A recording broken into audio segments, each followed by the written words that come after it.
எல்லார் வீட்லேயும் summer vacation start ஆகிருக்கும்னு நினைக்கிறேன். அப்படி இல்லைனாலும் அதுக்கு தகுந்த பிளானிங்கும் பண்ணியிருப்பீங்கன்னு நினைக்கிறேன். நம்ம இந்த சம்மருக்கு செய்யக்கூடிய பிளானிங் இன்னும் அதிகமாகவே இருக்குங்க. வெக்கேஷன் பிளானிங் மட்டும் கிடையாது. எல்லோரும் சந்தோஷமாக இருக்கணும், எல்லோரும் வெளியில் போகணும், எல்லோரும் என்ஜாய் பண்ணணும். ஆனால் அதை விட முக்கியமான ஒரு விஷயம், நம்ம குழந்தைங்க வளர்ந்துக்கிட்டே தான் வராங்க. ஒவ்வொரு சம்மருக்கும் நம்ம எடுக்க வேண்டிய சில விஷயங்கள், யோசிக்க வேண்டிய சில விஷயங்கள் இருக்குது இல்லையா? அப்படி தான் இந்த சம்மருக்கு நான் என் குழந்தைங்க கிட்ட என்னென்ன மெச்சூர்டான பிளான்ஸ் எல்லாம் சொல்லியிருக்கேன். எந்த மாதிரி அவங்க வளரணும், நாளைக்கு ஒரு எப்படி சொல்கிறது, ஒரு ஃப்யூச்சருக்கு அவங்களோட ஒரு ப்ரையாரிட்டி எப்படி இருக்கணும் அப்படிங்கிறத பற்றி என் குழந்தைங்களுக்கு என்னென்ன சொல்லி கொடுத்துட்டு வரேன் அப்படிங்கிறத இந்த வீடியோவில் ஷேர் பண்ணியிருக்கேன். வீடியோக்குள்ளே போகிறதுக்கு முன்னாடி அனைவருக்கும் வணக்கம் and welcome back to our channel spiritual with Raji. எல்லாருமே எப்படி இருக்கீங்க? எல்லாரும் நல்லா இருக்கணும்னு இறைவன்கிட்ட பிரார்த்தனை பண்ணிக்கிறேன். வீடியோவை ஸ்கிப் பண்ணாமல் பாருங்கள், அப்போ தான் நான் சொல்லக்கூடிய விஷயங்கள் தெளிவாக புரியும். வாங்க வீடியோக்குள்ளே போகலாம். என்னடா குழந்தைங்களுக்கான மெச்சூரிட்டி ப்ரியாரிட்டின்னு சொல்லிட்டு ஃபிஷ் டேங்க் காட்டுறேன்னு நினைக்கிறீங்களா? இந்த ஃபிஷ் டேங்க் எங்கள் குழந்தைக்கு, அதாவது என் பையனுக்காக நாங்கள் வாங்கினது. இது எதுக்காக வாங்கியிருக்கோம் அப்படின்னா, என் பையன் இந்த வருஷம் 10th போகிறான். அவனோட ப்ரையாரிட்டி அவன் கரெக்டாக கொடுத்துக்கிட்டு இருக்க மாதிரி நாங்கள் எங்கள் குழந்தைக்கும் சரியான நேரத்தில் அவனுக்கு விருப்பமான ஒரு விஷயத்தை செய்யணும் அப்படிங்கிறது தான். எங்கள் பசங்க இணைய வரைக்கும் அது வாங்கி கொடுங்க, இதை வாங்கி கொடுங்க, எனக்கு அந்த கார் வேணும், இந்த கார் வேணும் அப்படின்னு எதுவுமே கேட்டது கிடையாது. அதே மாதிரி எப்படி சொல்கிறது, வீக்லி ஒன்ஸ் வெளியில் போகணும் அப்படின்னு ஆசைப்பட்டதும் கிடையாது. எங்களோட ஒர்க் ப்ரெஷருக்கு ஏற்ற மாதிரி எங்கள் குழந்தைங்களும் எங்களுக்கு சப்போர்ட் பண்ணுறாங்க அப்படிங்கிறது தான் உண்மை. ஏன்னா நான் ஏற்கனவே நிறைய வீடியோஸில் சொல்லியிருக்கேன், நாங்கள் அடிக்கடி வீட்டை விட்டு வெளியில் போக மாட்டோம், டிவி பார்க்க மாட்டோம், மொபைல் ரொம்ப பார்க்க மாட்டோம்.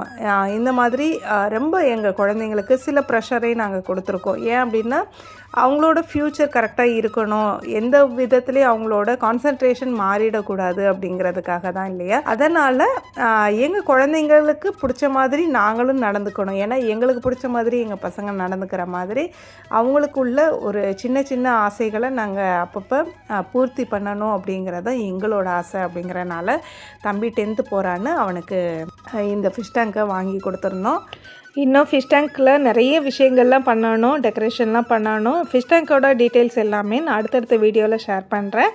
இந்த ஃபிஷ் டேங்க் என் பையனுக்கு எதுக்காக வாங்கி கொடுத்தேன் அப்படின்னா, என் பையனுக்கு அதாவது அவனோட படிப்புக்கான ஒரு இன்வெஸ்ட்மெண்ட்டாக தான் நான் நினைக்கிறேன். ஏன்னா நம்ம சொல்லுவோம்ல, இதை நீ செஞ்சேன்னா அதை நான் வாங்கி தருவேன், அதை செஞ்சேன்னா இதை வாங்கி தருவேன்னு. ஆனால் எல்லா குழந்தைங்களும் அதுக்கு கட்டுப்படுவாங்களா அப்படின்னா கண்டிப்பாக கிடையாது. ஒரு சில குழந்தைங்க அதை புரிஞ்சுக்கிருவாங்க.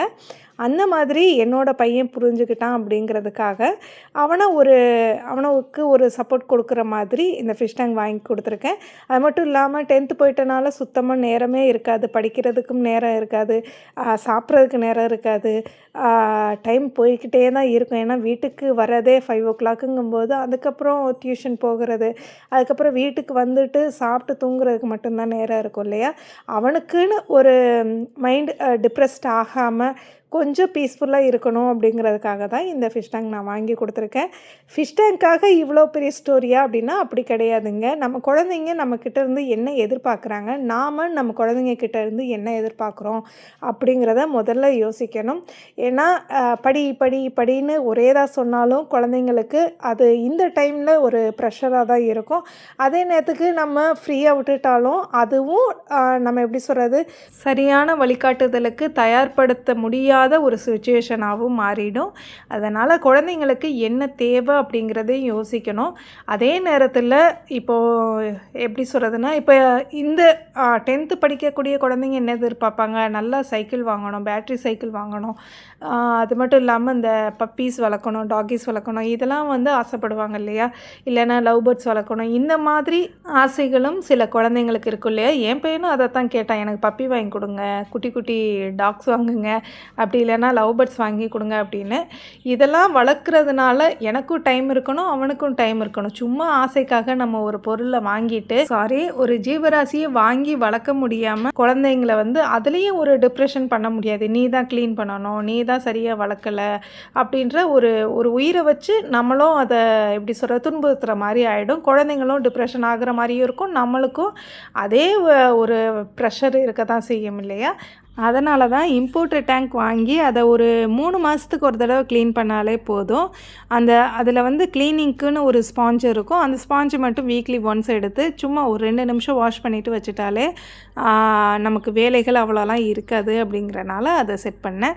இந்த ஃபிஷ் டேங்க் வாங்கி கொடுக்குறதுக்கு இன்னொரு ரீசனும் இருக்குது. எங்கள் பசங்களுக்கு சின்ன வயசுலேருந்து அவங்களுக்கு விவரம் தெரிகிறதுக்கு முன்னே ஒரு சேவிங்ஸ் இப்படி தான் சேவ் பண்ணணும், சேவிங்ஸ் கண்டிப்பாக ஒவ்வொருத்தர் கையிலையும் இருக்கணும். அதாவது வீட்டோட தலைவன் கணவர் கையில் மட்டும்தான் சேவிங்ஸ் இருக்கணும்னு அவசியம் இல்லை, எல்லார் கையிலையுமே சேவிங்ஸ் இருக்கணும். என்றைக்குனாலும் அது உங்களுக்கு உதவும்னு சொல்லி என் பசங்கிட்ட சின்ன வயசுலேருந்தே சேவ் பண்ண சொல்லிக்கிட்டே தான் வந்தேன். டெய்லி பேக்கெட் மணிக்குன்னு ஒரு 10 ரூபாய் என் பசங்கிட்ட கொடுப்போம். அந்த பேக்கெட் மணியை வச்சு கிட்டத்தட்ட ஒரு 2 வருஷம் அவன் சேவ் பண்ணி ஒரு 1.25 கிராம், அதாவது 2 கிராமுக்கு கொஞ்சம் கம்மியாக இருந்துச்சு, 2 கிராம் அளவுக்கு அம்மா உங்களுக்கு ஏதாவது வாங்கி தரேன்னு சொன்னால், இல்லைப்பா உன் தங்கைக்கு ஏதாவது வாங்கி கொடுத்து அப்படின்னு சொல்லவும் பாப்பாவுக்கு ஒரு சின்ன இயரிங் வாங்கி கொடுத்தான். அதாவது சேவிங்ஸுங்கிறது பெரிய அளவில் இருக்கணும் அப்படிங்கிறது இல்லை, அவங்களுக்கு அந்த மனசு வருதில்ல, டெய்லி 10 ரூபாய் வச்சு வெளியில் எங்கேயாவது வாங்கி சாப்பிடுவோம் அப்படிங்கிற ஒரு எண்ணம் இல்லைல்ல.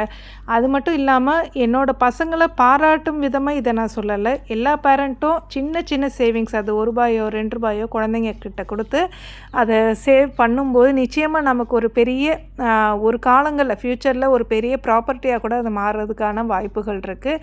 2 வருஷத்துக்கு முன்னாடி 9,500 ரூபாய் நாங்கள் வாங்கின இயரிங்.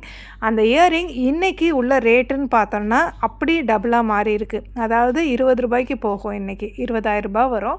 அந்தளவுக்கு ஒரு இப்போ அவன் சந்தோஷப்படுறான். அதை பார்க்கும்போதெல்லாம் அவனோட தங்கை போட்டிருக்கும் போதெல்லாம் பார்க்கும்போது இது இவ்வளவுக்கா நான் வாங்கினேன் அப்படின்ற ஒரு சந்தோஷம் அவனுக்கு இருக்குது. அதையுமே நான் அதாவது 9,500 ரூபாய்க்கு நான் சேர்த்து வச்சுருக்கேன், நான் போய் வேறு ஏதாவது வாங்கிக்கவான்னு அவன் கேட்கல. அம்மா உங்களுக்கு எதாவது வாங்கி தட்டுமா அப்படின்னு தான் கேட்டிருந்தான். அப்படி இல்லைன்னா அப்பாட்ட பைசாவாக கொடுத்துருவான்னு கேட்டான். இல்லைப்பா அது ஒரு ஞாபகார்த்தமாக இருக்கணும் அப்படின்னு சொல்லி வாங்கின ஒரு இயரிங். அடுத்ததாக பார்த்தீங்கன்னா ஒரு 5-6 மாதம் கழித்து கூடவே இருக்கும், ஒரு 7-8 மாதத்தில் ஒரு சின்ன கொலுசு இதே மாதிரி அவனோட அக்கானா என்னோடய தங்கை மகளுக்கு வாங்கி கொடுத்தான். தம்பி வாங்கி கொடுறான்னு கேட்கவும் அந்த மாதிரி வாங்கி கொடுத்தான். இதே கொலுசு அவளுக்கு வேறு கலரில் வாங்கி கொடுத்தான். இதுவுமே ஒரு சேவிங்ஸாக அவன் இன்னை வரைக்கும் அவள் போட்டிருக்கும்போது இது என் தம்பி வாங்கி கொடுத்தான் அப்படின்னு சொல்லும்போது அவனுக்கு ஒரு பெருமையாக அவ்வளோ சந்தோஷமாக. நான் நிறைய தடவை என் பசங்கிட்ட சொல்லுவேன், நீ 10% சம்பாதிக்கிற அப்படின்னா இன்றைக்கி இல்லை என்றைக்குனாலும் அதில் 3% உனக்கு கிடையாது, அது உனக்கு சொந்தமானது இல்லை. 2% வந்து கண்டிப்பாக இல்லாதவங்களுக்கு செய்யணும், 1% நம்ம சொந்தங்களுக்கு செய்யணும்னு. எங்களோட குடும்பம் ரொம்ப பெரிய ஃபேமிலி. ஒரு விஷயம் கேட்கணும், ஒரு விஷயம் நம்ம எப்படி சொல்கிறது, ஒரு விஷயம் விசேஷம் வைக்கணுன்னா கூட கிட்டத்தட்ட அதுக்கு முடிவு வர்றதுக்கே 10 நாளைக்கு மேலாகும். ஒவ்வொருத்தட்டையாக போய் யோசித்து ஒவ்வொருத்தரும் ஒவ்வொரு மாதிரியான ஒரு டிசிஷனை எடுப்பாங்க. அந்த மாதிரி ஒரு பெரிய ஃபேமிலி. நான் இன்னை வரைக்கும் என் பசங்கிட்ட சொல்லி கொடுத்தது தான்.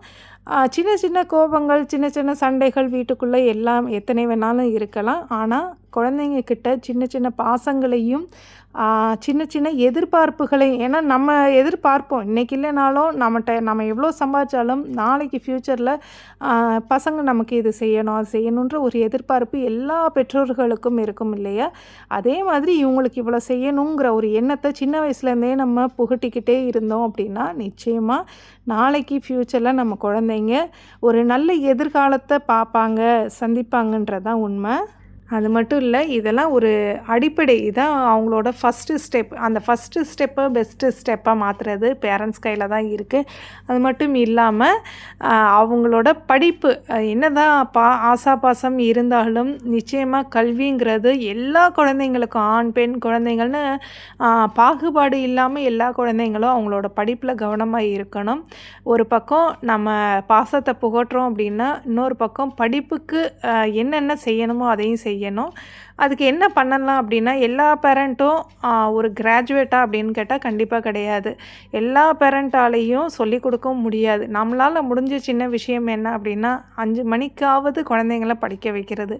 5 மணிக்கு அவங்கள ஆட்டோமேட்டிக்காக எழுந்திருக்க வைக்கணும். முதல்ல நமக்கும் கஷ்டமாக இருக்கும், அவங்களுக்கும் கஷ்டமாக இருக்கும்.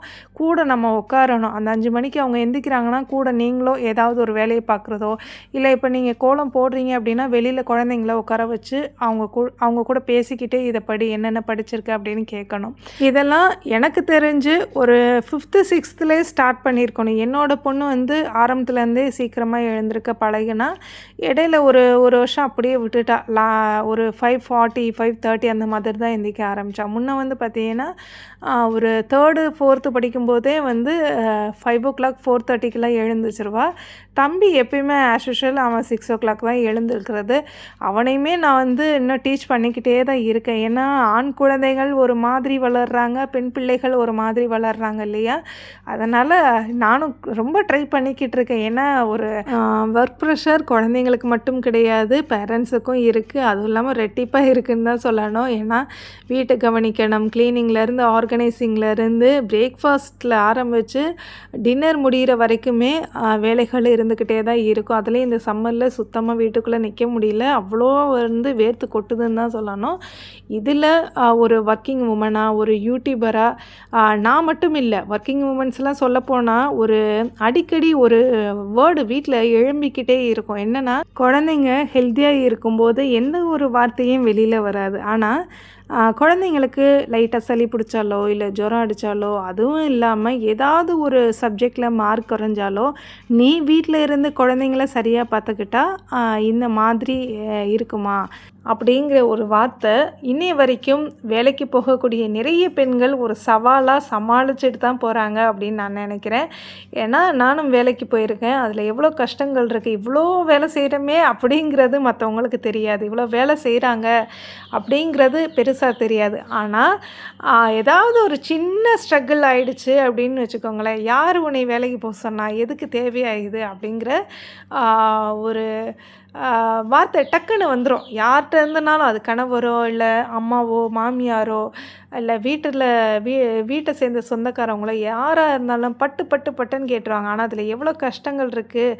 பெண்களும் சாதிக்கணும் அப்படிங்கிறது நிறைய குடும்பங்களில் அந்த ஒரு சப்போர்ட் இல்லைன்னு தான் நான் நினைக்கிறேன். இன்றைக்கி ஒரு குழந்தைக்கு உடம்பு முடியலைன்னா அது அம்மா மட்டும்தான் பார்க்கணும் அப்படின்னு கிடையாது. அப்பாவும் பார்க்கலாம், மாமியாரும் பார்க்கலாம், மாமனாரும் பார்க்கலாம், அம்மாவும் பார்க்கலாம் இல்லையா?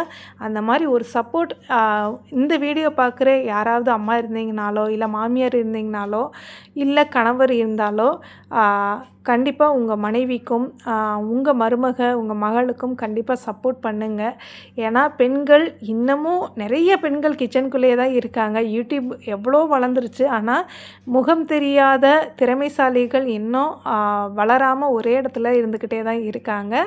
அவங்களுக்கு சப்போர்ட் பண்ணுங்கள். அது மட்டும் இல்லை, யூடியூபை ஒரு சாதனை மேடையாக தான் நான் நினச்சிருக்கேன். நிறைய விஷயங்களில் காயப்பட்டு, கஷ்டப்பட்டு, அழுது, டிப்ரெஸ்ட் ஆகி எனக்கான ஒரு செலக்டட் பிளேஸாக நான் தேடி அலைஞ்சேன். ஏன்னா நானும் ஒர்க்கிங் உமனாக இருந்து சொந்தமாக ஷாப்பு வச்சு நடத்தின காலங்கள் இருக்குது.